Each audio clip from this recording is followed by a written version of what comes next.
Good evening everyone, welcome to Gyan Sutra 366। तो भाई I hope आपने प्रीवियस जितनी भी क्लासेस हैं वो रिवाइज कर ली होंगी। अगर नहीं की हैं तो फटाफट जाके रिवाइज कर लो, क्योंकि आज जो हमारी मल्टीपल जो थ्योरी है, इंटेलिजेंस की थ्योरी जो चल रही थी लास्ट 3-4 क्लास से हम इंटेलिजेंस टॉपिक पढ़ रहे थे। तो सबसे पहले हमने इंटेलिजेंस के बारे में पढ़ा, फिर उसकी थ्योरीज के बारे में जो यूनिफैक्टर और मल्टी फैक्टर ना टू फैक्टर थ्योरी के बारे में पढ़ा। फिर multi factor, primary mental ability और जो अपना स्पेयरमैन और थोंडे की जो थ्योरी थी, उन सब चीज़ों के बारे में हमने पढ़ा। उसके बाद में आज हम पढ़ने वाले हैं जो हार्वर्ड गार्डन की मल्टीपल इंटेलिजेंस थ्योरी है, उस चीज़ के बारे में हम पढ़ने वाले हैं। तो देखो भाई, अभी तक हम थ्योरीज के बारे में क्या पढ़ रहे हैं, इंटेलिजेंस के बारे में क्या पढ़ते आ रहे हैं कि कभी ये एक फैक्टर पे डिपेंडेंट हो रही थी, कभी दो फैक्टर्स पे डिपेंडेंट, कभी ट्राई फैक्टर पे डिपेंडेंट हो रही थी। उसके बाद में क्योंकि मल्टी जो इंटेलिजेंस है, इनके जो काफ़ी डोमेन्स होते हैं उन पे डिपेंडेंट होते हैं, ये नहीं है कि एक ही फैक्टर पे। अभी स्कूल्स में क्या करते हैं, स्कूल्स में है ना, हम इंटेलिजेंस को एक ही फैक्टर पे हम डिपेंडेंट मानते हैं। वो एक फैक्टर कौन सा हो सकता है, उस चीज़ के बारे में हम बात करते हैं कि जब हम इंटेलिजेंस है, इंटेलिजेंस को किस पे, हम इंटेलिजेंस को स्कूल में जो इंटेलिजेंस है उसको हम किस चीज़ से डिनोट करते हैं, मार्क्स से। अगर एक बच्चे के अच्छे मार्क्स किस चीज़ में, अगर एक बच्चा मैथ में अच्छा परफॉर्म कर रहा है या किसी भी सब्जेक्ट में अगर वो अच्छा परफॉर्म कर रहा है, तो मतलब वो बच्चा क्या है, इंटेलिजेंट है। हार्वर्ड गार्डनर ने भी यही चीज़ बताई कि हमें जो जो हार्वर्ड गार्डन की जो मल्टीपल इंटेलिजेंस है, ये किस चीज़ पे बेस है, ये बेस्ड ऑन रियल लाइफ। अगर हम स्कूल लाइफ पे अगर किसी बच्चे को जज कर रहे हैं, स्कूल की इंटेलिजेंस के ऊपर जज कर रहे हैं, तो मतलब हम उसको 30% ही जज कर रहे हैं। उसको जो 70% रियल लाइफ में काम आ रहा है, उस चीज़ को हम जज नहीं कर रहे। ठीक है सर, 30% उसे जज कर रहे हैं। और स्कूल में हम कौन सी, जो उसकी पेन पेपर बेस जो उसकी इंटेलिजेंस है वही मेजर हो पाती है। बट जो अदर स्किल्स हैं, उन जो अदर टाइप की जो इंटेलिजेंस है, उसको हम मेजर नहीं कर पाते। तो हार्वर्ड गार्डनर ने कितने टोटल 8 टाइप की मल्टीपल इंटेलिजेंस के बारे में बताया था। इन्होंने 8 टाइप की इंटेलिजेंस के बारे में बताया था, जो किस पे बेस है, रियल लाइफ पे base. 8 type of intelligence based on, जो कि रियल लाइफ पे बेस है। ठीक है। उन 8 टाइप में जैसे एक बच्चा है, वो किसमें किसी भी एक सब्जेक्ट में अच्छा परफॉर्म कर रहा है, तो स्कूल में उसे हम क्या, इंटेलिजेंट बोलते हैं। सेम दूसरा बच्चा है कि किसी एक सब्जेक्ट में वो एवरेज परफॉर्म कर रहा है, बट वो क्लासरूम में जैसे ही अगर कोई दो बच्चे आपस में झगड़ते हैं तो उनका रिजोल्व करवा सकता है। जैसे वो ड्राइंग बनाता है, तो उस टाइम पे वो क्या है कि स्पेस को अच्छे से मैनेज कर पाता है, जैसे पेपर के ऊपर स्पेस को बनाना, उस चीज़ को कौन सा कलर कॉम्बिनेशन वगैरह, वो सब चीज़ें वो अच्छे से कर लेता है। सेकेंडली, जब वो गेम्स खेलता है तो उसमें भी वो सबसे फर्स्ट आता है। थर्ड वाली चीज़, जब वो कहाँ पे, जब म्यूजिक की क्लास में जाता है तो वो म्यूजिक भी अच्छे से परफॉर्म कर लेता है। जिस टाइम पे उनकी गार्डनिंग की क्लास या वगैरह कोई भी क्लास हो रही है, तो उस टाइम पे जो उसका पैटर्न है पौधों को ऑब्जर्व करने का, प्लांट्स को, वो भी वो अच्छे से कर लेता है। तो अकॉर्डिंग टू स्कूल, कौन सा बच्चा, फर्स्ट वाला बच्चा इंटेलिजेंट है। But according to Gardner, Howard Gardner, जो कौन सा बच्चा, जो सेकंड बच्चा है, जो कि बाकी के other task other than studies, वो बाकी के जो अदर फंक्शंस है, वो कितने अच्छे से परफॉर्म कर रहा है, कितने वेल कंडक्टली परफॉर्म कर रहा है, तो उस चीज के बेसिस पे उन्होंने इंटेलिजेंस को जज किया है। तो ठीक है।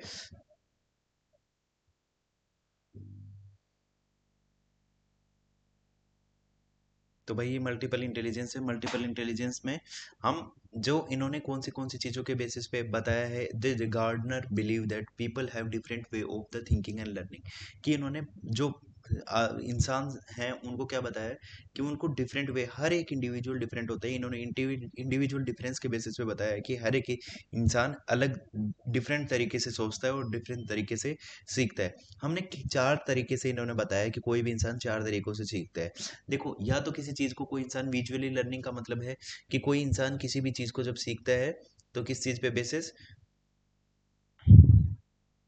अगर कोई सीखता है तो किस पे, या तो उस चीज़ को देख के विजुअली लर्निंग करता है, या उसे ऑडिटरी का मतलब उसे उस चीज़ को सुन के लर्निंग करता है। क्या तो हमें कोई चीज़ें हम देख के हमें की चीज़ें याद होती हैं या सीखते हैं देख के, या फिर देख के सीखने को हम इमिटेट भी बोलते हैं। ऑडिटरी का मतलब भी ये है कि हम चीज़ों को सुन के याद रखते हैं। काइनेस्थेटिक का मतलब है कि हम उन कामों को करके देखते हैं। काइनेस्थेटिक का मतलब होता है hand on experience, activity, moment, की learning by doing, learning by doing, कि हम किसी चीज़ को, किसी काम को, किसी टास्क को परफॉर्म करके सीखते हैं। लॉजिकल रीजनिंग की emphasis logic reasoning and problem solving for the logical learner, कि हम किसी चीज़ को जब भी देखते हैं उसको लॉजिकल रीजनिंग मतलब उसमें किसी चीज़ में लॉजिक लगा के या फिर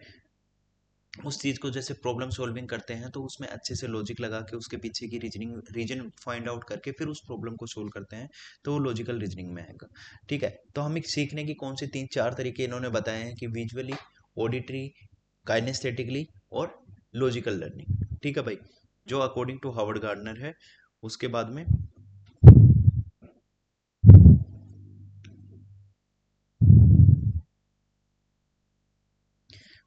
में इन्होंने जो 8 टाइप की मल्टीपल इंटेलिजेंस बताई है, वो 8 टाइप की मल्टीपल इंटेलिजेंस कौन कौन सी है उसके बारे में हम देख लेते हैं। सबसे पहले इन्होंने देखो अलग अलग है, कोई भी स्किल को ना, कोई भी इंटेलिजेंस को हमको किसी भी लेवल पे ले लेते हैं। तो देखो इन्होंने वैसे सबसे पहले ये बताते किस चीज़ के बारे में, जो हमारा लिंग्विस्टिक, वर्बल लिंग्विस्टिक है, फिर लॉजिकल मैथमेटिक्स अपना, फिर इंटरपर्सनल स्किल, इंट्रापर्सनल स्किल, और visual, spatial, musical, bodily kinesthetic और नेचुरलिस्टिक। ये जो अलग अलग तरीके हैं, हर एक इंटेलिजेंस को अब हम डिटेल में पढ़ने वाले हैं। नाम से वैसे समझ में आ गया होगा, अगर नहीं समझ में आया है तो भी, अगर समझ नहीं आया है तो हम देखते हैं। देखो सबसे पहले हम किस चीज़ पे बात कर रहे हैं, अगर फोटो से, अगर आपको इमेज से अगर अंदाजा लग रहा है तो देखो सबसे पहले हम देख रहे हैं वर्बली, जो वर्बली इंटेलिजेंस है उस चीज़ के बारे में है कि बोलने से हम चीज़ों को, कैसे चीज़ों को सीख सकते हैं, उन सब चीज़ों के बारे में है कि बोलने से हम चीज़ों के, जो लिंग्विस्टिक है, जो वर्बल लिंग्विस्टिक है कि मतलब हम भाषा से, लैंग्वेज से हम क्या कर सकते हैं, अपने आप को, जो किस चीज़ की बात करता है, अपने आप को यहाँ पे हम एक्सप्रेस करके खुद को,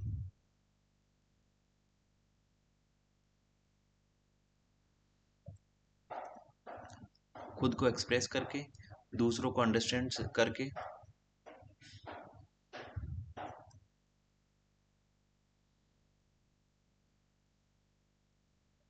कि दूसरों को समझ के, ग्रामर से और वोकैब, और ये कौन से, जो हमारी कौन सी लिंग्विस्टिक है, क्या बोलते हैं, जो वर्बल लिंग्विस्टिक है, जो भाषा से रिलेटेड है, उस चीज़ के बारे में बात कर रहे हैं, कि जो लिंग्विस्टिक इंटेलिजेंस है उस चीज़ के बारे में बात कर रहे हैं। तो अभिव्यक्ति से क्या है कि जैसे हम क्या करते हैं, अपने थॉट्स को एक्सप्रेस करके, दूसरों के सामने अपने थॉट्स को एक्सप्रेस करके, मतलब लोगों को अपनी बातों में, अपनी बातें बनाना, दूसरे की बातों को अच्छे से समझना, अपने बातों से मैनिपुलेट कर लेना किसी को, अपनी बातों को इफेक्टिवली दूसरों के सामने कह देना, और जैसे कि कोई लिखी हुई चीज़ है उसे बोले गए पार्ट को समझने की एबिलिटी, कि लिखी हुई चीज़ को जैसे किस चीज़ से, किससे रिलेटेड है, लैंग्वेज से और वर्ड से, वर्ड्स एंड लैंग्वेज, जो वर्ड्स के साथ खेल सकते हैं, जो इफेक्टिवली वोकैब का यूज करके, जैसे किसी सेंटेंस को किस तरीके से बोलना है, उसको अरेंज करना, उन सब चीज़ों में शब्दों का ज्ञान, कि मतलब आपकी वोकैब कितनी बड़ी है, आप किस लेवल तक जाके कितनी इफेक्टिवली उस वोकैब को यूज करके आप लोगों को इम्प्रेस कर सकते हो अपने वर्ड से, वो सब चीज़ें। तो इसमें कौन कौन से आती हैं, इसमें कौन कौन से, इसके एग्जाम्पल्स हम देखते हैं, इसमें कौन कौन से लोग आते हैं। इसके अंदर देखो, जैसे राइटर होते हैं जो अपने वर्ड्स को कैसे बोल सकते हैं, राइटर्स लगा लो, यहाँ पे लॉयर्स लगा लो, जो क्या करते हैं, लॉयर्स जब अपना केस, जब कोर्ट में वो जब लड़ते हैं अपना केस, तो वो अपनी जो आर्ग्यूमेंट करते हैं, उस आर्ग्यूमेंट में वो क्या करते हैं, वर्ड्स के साथ ही खेलते हैं, वो उनकी स्टेटमेंट के बेसिस पे खेलते हैं, वो मैनिपुलेशन के साथ खेलते हैं। राइटर होता है वो इफेक्टिवली कितनी सिंपल वर्ड्स को यूज करके और अपनी बात को कह देना, अपनी कहानी को, अपने नॉवल में जो चीज़ें हैं उनको अपने पेज पे उतार देना, इमोशंस को उन सब चीज़ों के साथ अटैच करके। टीचर अपने टॉपिक्स को कैसे एक डिफिकल्ट लैंग्वेज से लेके, एक डिफिकल्ट बुकिश लैंग्वेज से लेके, उसे कैसे एक इजी लैंग्वेज में, और जो कॉम्प्लेक्स वर्ड है उनको कितना क्लियरली वो समझा सकता है, तो टीचर होगा इसमें। उसके बाद में नेक्स्ट आता है कि नेक्स्ट टाइप की इंटेलिजेंस है, जो आपको देख के समझ में आ गया होगा, नेक्स्ट की कौन सी, लॉजिकल रीजनिंग की बात हो रही है यहाँ पे, जो कि मैथमेटिकल एबिलिटी लगा लो, जो कि लॉजिकल या मैथमेटिकल, मैथ्स या रीजनिंग, इस चीज से बेस है कि ये कौन से लॉजिकल इंटेलिजेंस के बारे में बात हो रही है, कि किसमें, प्रॉब्लम सॉल्विंग में और क्रिटिकल थिंकिंग में। ठीक है, प्रॉब्लम सॉल्विंग और क्रिटिकल थिंकिंग में, एनालिटिकल थिंकिंग में, जटिल जैसे कॉम्प्लेक्स, जो भी अपनी प्रॉब्लम्स है, कॉम्प्लेक्स को simple, complex to simple, logical, उसके बाद में प्रॉब्लम सॉल्विंग, उसके बाद में यही है प्रॉब्लम सॉल्विंग का, यह है कि प्रभावी समाधानों की पहचान करना, कि इफेक्टिव सॉल्यूशन की बात कर रहे हैं इफेक्टिव सॉल्यूशन में। और यहाँ पे क्रिटिकल थिंकिंग, क्रिटिकल थिंकिंग में क्या है कि किसी चीज की information and evaluation and explanation. तो किसी चीज को जैसे इन सब चीजों के साथ वो क्या कर सकता है कि जैसे कौन कौन हो सकते हैं कि मतलब जो अपने लॉजिकल रीजनिंग का यूज कर सकते हैं, करते हैं मतलब अपने क्रिटिकल और एनालिटिकल थिंकिंग के बेसिस पे। और उन सब चीज़ों पे जैसे साइंटिस्ट होते हैं, conduct the experiment on the analysis the data, कि जो अपने एक्सपेरिमेंट्स कंडक्ट करते हैं वो किस चीज़ को, डेटा को एनालिसिस करके वो एक्सपेरिमेंट कंडक्ट करते हैं। उसके बाद में जो मैथमेटिशियंस है, मैथमेटिशियन में क्या कहते हैं, प्रॉब्लम को सॉल्यूशन करने के लिए, इक्वेशन को सोल्व करने के लिए वो क्या करते हैं, उसे एनालाइज करते हैं पहले,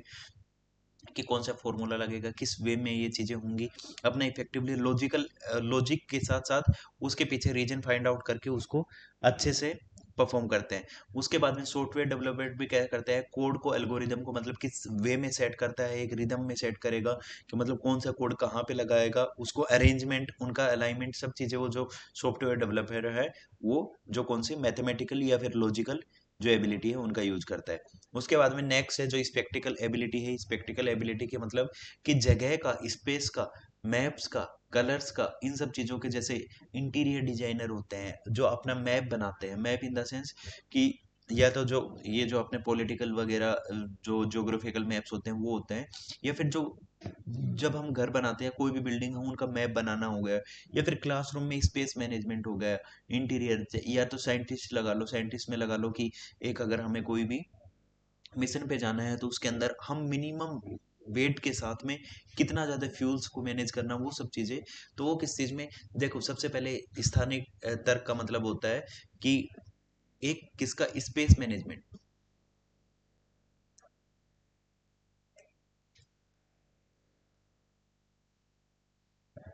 स्पेस मैनेजमेंट में क्या है, स्थानिक समस्याओं का हल करने के लिए एबिलिटी, कि मतलब जो जगह से रिलेटेड, स्पेस से रिलेटेड जो भी समस्या होती है उनको सोल्व करना। उसके बाद में मानसिक रोटेशन, कि आपने दिमाग में ही चीजों को सेट करके देख लेना। मतलब आपने एक चीज देखा होगा कि जैसे ही कोई इंटीरियर डिजाइनर हो गया या फिर कोई इंजीनियर, मतलब इस टाइप का जो कि इंटीरियर डिजाइनिंग वगैरह इन सब चीजों का काम करता है, वो चीजों को एक बार जैसे एक भी रूम है, स्पेस को पूरा देखता है, उसके बाद में वो बता देते हैं कि ये चीज यहाँ होनी चाहिए, ये चीज यहाँ पे होनी चाहिए, कि आपका स्पेस अच्छा देगा। आपने एक चीज देखी होगी कि जैसे आपका रूम में, जैसे आपका रूम है, कोई भी रूम में आप रहते हो, अपने रूम में आपने जैसे अपने बेड की पोजीशन, अपने अलमीरा की पोजीशन, या फिर जो भी आपके रूम का सामान है उसकी आप एक बार पोजीशन शिफ्ट करके देखना, तो आपको लगेगा कि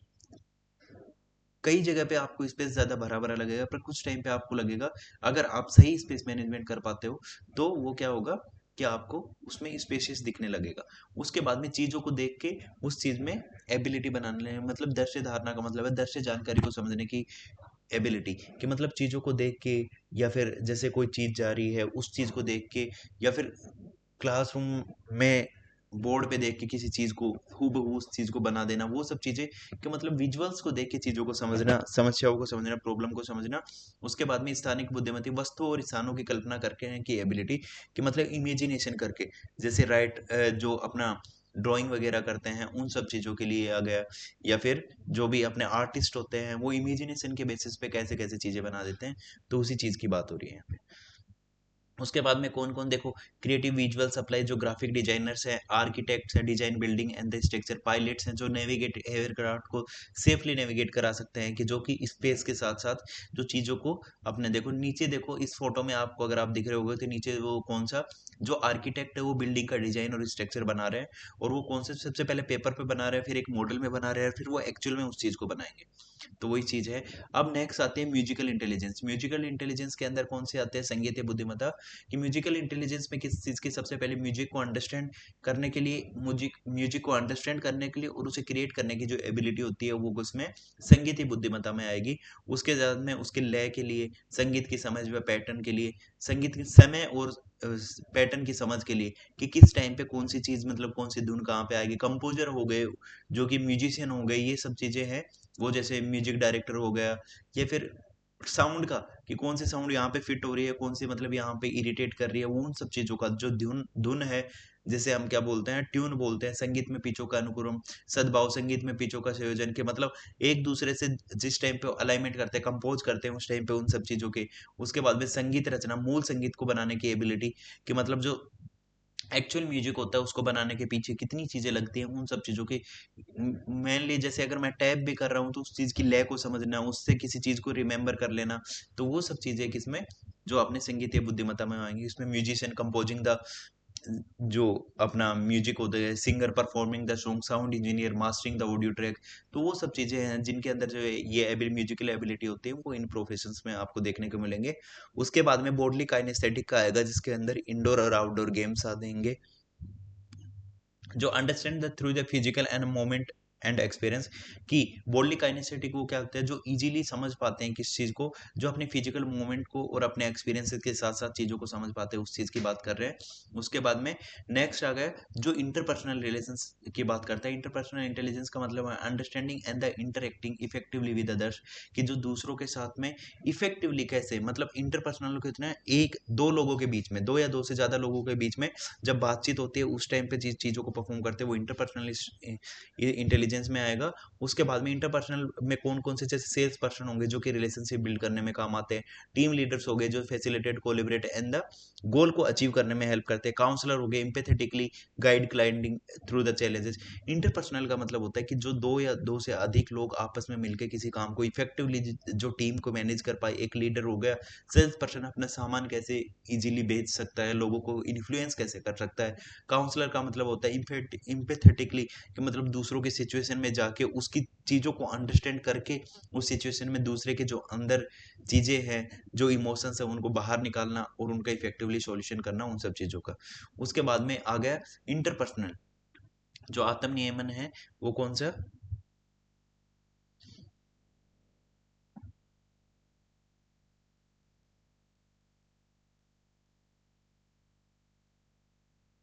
जो इंट्रापर्सनल स्किल्स की बात करता है उन सब चीजों के बेसिस पे, कि जो इंट्रापर्सनल में क्या क्या है,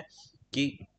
आत्म समझ में, कि अपनी भावनाओं और विचारों की गहरी समझ, कि मतलब सेल्फ अंडरस्टैंड की बात कर रहे हैं यहाँ पे। आत्म समझ में मतलब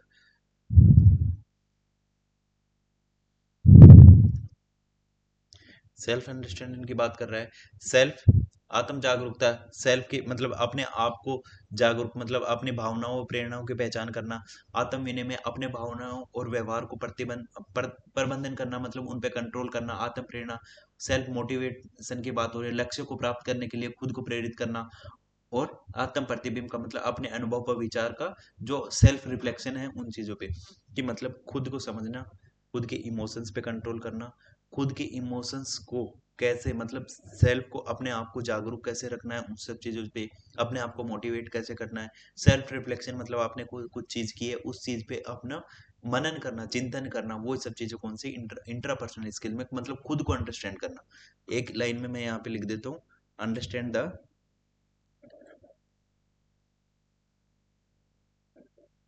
सेल्फ, कि खुद को कैसे समझे। उसके बाद में इसमें कौन सा फिलोसफिकल रिफ्लेक्शन है, कि reflecting the existing and the life meaning. Emotional management जो इंटरपर्सनल का है उसी के एग्जांपल है। Managing emotions and self and the others, कि खुद के इमोशंस के साथ साथ दूसरों के इमोशंस को हम कैसे समझ सकते हैं, अपने खुद का गोल सेट करके, उसके ऊपर प्लानिंग करके, उसे अचीव करके अपने पर्सनल ग्रोथ और गोल को कैसे अचीव कर सकते हैं, उस चीज के बारे में है। उसके बाद में नेक्स्ट कौन सा है अपना, नेचुरलिस्टिक है, कि नेचर की अपनी कितनी ज्यादा समझ होती है। वो लोग जो बोटनिस्ट होते हैं, एनवायर एनवायरमेंट से रिलेटेड जितने जो क्यूरियस होते हैं उन सब चीज़ों के बारे में, जिन्हें प्लांट्स की अपनी जो क्या बोलते हैं, जितने भी अपनी क्रॉप्स हैं, इन सब चीज़ को कितना ज़्यादा नॉलेज होता है, और उन सब चीज़ों के बारे में जो इन सब चीज़ों में इंटरेस्ट लेते हैं, उन सब चीज़ों की बात कर रहे हैं। ठीक है, तो इसके अंदर कौन कौन से है, कि प्रकृति के प्रति संवेदनशील, कि मतलब सेंसिटिव टूवर्ड द, जो अपना एनवायरमेंट है, कि प्राकृतिक वातावरण में के प्रति गहरी समझ और प्रशंसा। उसके बाद में जो एनवायरमेंट जागरूकता है उस चीज के बारे में है, पर्यावरण जागरूकता कि पारिस्थितिकी तंत्र और अंतर संबंधों के बारे में जागरूकता, पारिस्थिति पारिस्थिति पारिस्थितिकी समझ, प्राकृतिक प्रणालियों और उनके कार्यों की समझ, कि मतलब जो भी चीज़ें हैं जैसे फूड चेन, फूड वेब, और जो अपने एनवायरनमेंट से रिलेटेड हैं, कि जैसे बायोगैस के बारे में लगा लो, या फिर किसी भी चीज़ से रिलेटेड, कि एनवायरनमेंट से रिलेटेड चीज़ों की समझ होना, जो प्रकृति के पैटर्न की पहचान कर पाते हैं, वो प्राकृतिक दुनिया में प्रकृति की जो पैटर्न और व्यवस्थाओं की पहचान की जिसमें एबिलिटी होती है, कि मतलब जो लोग देखें आपने कि ऐसे देख के बता देते हैं कि आज बारिश होने वाली है, जैसे बादल होते रहते हैं फिर भी वो देख के बता देंगे कि आज बारिश नहीं होगी, आज होने वाली है, वो सब चीजें हैं कि जिससे प्रकृति की सबसे ज्यादा समझ होती है उनमें। तो इसके अंदर कौन सा, जैसे बोटनिस्ट हो गई, स्टडी प्लांट स्पीसीज, जो फार्मर्स हो गए, manage crops and cycle, environmentalist हो गए, कि जो किसमें एडवोकेट द कन्वर्सेशन इफेक्ट, तो वो सब चीजें जिसके रिलेटेड जिन लोगों में होती है, तो उन सब चीजों की बात कर रहे हैं। तो हार्वर्ड गार्डनर ने किस चीज के बारे में बताया, कि एक स्कूल में जो मैथमेटिक्स ना, जो एक स्कूल के जो सब्जेक्ट्स में अच्छा परफॉर्म कर रहा है वही इंटेलिजेंस नहीं है, जो रियल लाइफ की प्रॉब्लम्स को अच्छे से अंडरस्टैंड कर पा रहा है, अपने आप को अंडरस्टैंड कर पा रहा है, अपने जिस सराउंडिंग में रह रहा है उस सराउंडिंग को अच्छे से अंडरस्टैंड करने वाला हो, जो इंटरपर्सनल, जो दूसरों को और अपनी सिचुएशंस को इंटरपर्सनल अपनी और दूसरों की जो प्रॉब्लम्स है, सिचुएशन है, उनको अच्छे से अंडरस्टैंड कर पाता हो, सॉरी, अपनी बातों से लोगों को इफेक्टिवली इंगेज कर पाता हो, अपनी चीजों को, जो कॉम्प्लेक्स चीजों को इजी बना सकता हो, वो लोग, तो वो जो असली रियल लाइफ में लोग हैं, जैसे म्यूजिशियन हो गए या फिर अदर, जो भी अपने डे टू डे लाइफ के टास्क को अच्छे से परफॉर्म कर पाते हैं, अपनी जो डेली लाइफ है, एवरीडे लाइफ में अच्छे से मैनेज कर पाते हैं, वही एक बेस्ट इंटेलिजेंट पर्सन है। ये नहीं है कि जो मार्क्स में अच्छा है और बाकी सब चीज़ों में लैग कर रहा है वो एवरेज में आएगा, ना कि इंटेलिजेंस में। ठीक है भाई, अगर आपको क्लास की पीडीएफ या फिर अगर कोई भी डाउट है, पीडीएफ या डाउट के लिए आप ये टेलीग्राम चैनल ज्वाइन कर सकते हो। अगर आपको किसी भी रिलेटेड, जैसे एपीएस या सैनिक स्कूल से रिलेटेड अगर कोई भी इन्फॉर्मेशन चाहिए, तो आप मेरे को यहाँ पे मैसेज कर सकते हो। और thank you, bye bye, take care. और आई होप आपको समझ में आया हो। अगर नहीं समझ में आया है तो आप मेरे को टेलीग्राम चैनल पे मैसेज करके पूछ सकते हो। Bye bye, take care.